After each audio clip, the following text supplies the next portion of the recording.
రేవంత్ రెడ్డి సర్కార్ వచ్చిన తర్వాత పేదరిళ్లకు జీవితాలకు భద్రత లేదని విమర్శించారు ఎంపీ ఈటెల రాజేందర్.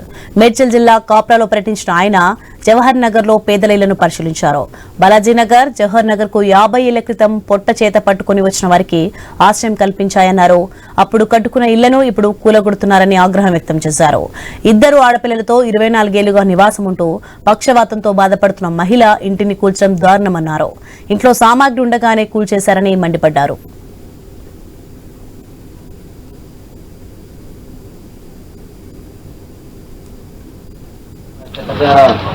పట్టించుకుని సామాన్ గిట్లా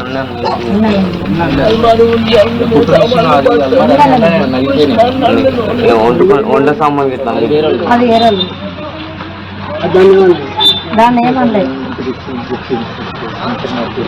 ఆమె హ్యాండిక్యాప్ అని చెప్తాను ఉన్నాం.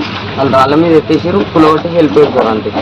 అసలు ఎవరు వచ్చారు, ఎందుకు వచ్చారు కూడా తెలియదు సార్. నన్ను 2 పట్టుకొని పోయి చెత్త పట్టించుకున్నాం.